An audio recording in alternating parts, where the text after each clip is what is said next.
আওয়ামী লীগকে নিষিদ্ধ করবার জন্যে যেভাবে এখন এনসিপি মাঠে গেছে, সেভাবে আমরা মনে করি যে আওয়ামী লীগ নিষিদ্ধের বিষয়টা বাংলাদেশের জন্য একটা বড় ইস্যু।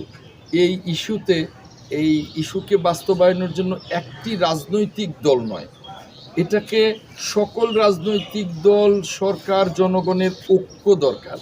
কাজেই সেই বিষয়টি এখনও আমি মনে করি যে সেই আওয়ামী লীগ নিষিদ্ধের বিষয়ে জাতীয় ঐক্যের জন্যে সরকারের যে উদ্যোগ, সেটা সরকার এখনও গ্রহণ করেনি। জাতীয় ঐক্যের জন্যে সরকার সকল রাজনৈতিক দলকে নিয়ে যে গোল টেবিল বৈঠক করবে মতামতের জন্যে, সে আয়োজনও হয়নি। কাজেই এ ব্যাপারে আমাদের দলও এ ব্যাপারে খুব প্রাথমিক পর্যায়েই আলাপ আলোচনা চালিয়ে যাচ্ছে।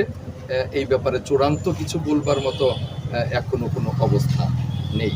আমিও এ ব্যাপারে চূড়ান্ত মন্তব্য করব না। আমাদের দলের মুখপাত্র মাননীয় মহাসচিব অথবা সিনিয়র যুগ্ম মহাসচিব, যিনি সবসময়ই মুখপাত্রের ভূমিকা পালন করেন, এটা তারা বলতে পারবে। এই উপমহাদেশের জন্য আমি মনে করি অত্যন্ত স্পর্শকাতর একটি বিষয়। আর পাক ভারত যুদ্ধে উপমহাদেশের আমরা সকলেই অল্প বা বেশি ক্ষতিগ্রস্ত হব। যেমনি আমি বলতে পারি যে রাশিয়া এবং ইউক্রেন যুদ্ধ আমাদের থেকে অনেক দূরে, তারপরেও কিন্তু রাশিয়া এবং ইউক্রেন যুদ্ধে আমাদের অর্থনীতিতে প্রভাব পড়েছে, আমাদের বাজার ব্যবস্থায় প্রভাব পড়েছে। আর পাক ভারত যুদ্ধ আমাদের উপমহাদেশে, কাজেই এই যুদ্ধ আমাদের কিছু না কিছু প্রভাব পড়বেই।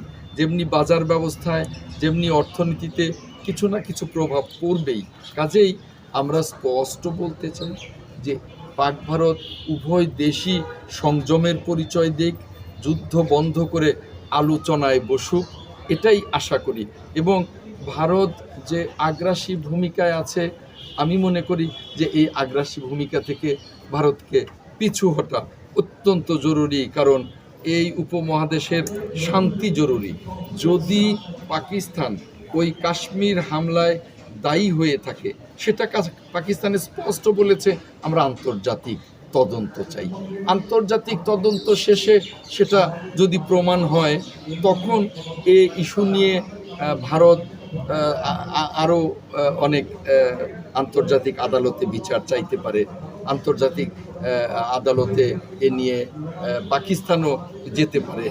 কিন্তু এই যুদ্ধটা কারোর জন্যেই কাম্য নয়।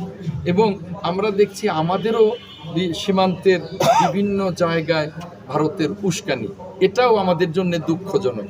আমরা মনে করি যে এই ধরনের বাংলাদেশের বিভিন্ন সীমান্তে ভারতের উস্কানি বন্ধ হবে। সীমান্তে যদি তাদের কোনো ইস্যু থাকে, আমরা আলোচনা করে শেষ করে নেব।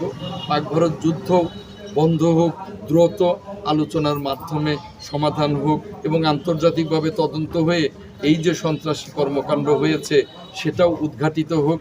আমরা শান্তির পক্ষে, এবং আমরা চাই এই উপমহাদেশে সহ সারা বিশ্বেই শান্তি বিরাজ করুক, আলাপ আলোচনার মধ্য দিয়ে সকল সমস্যার সমাধান করুক।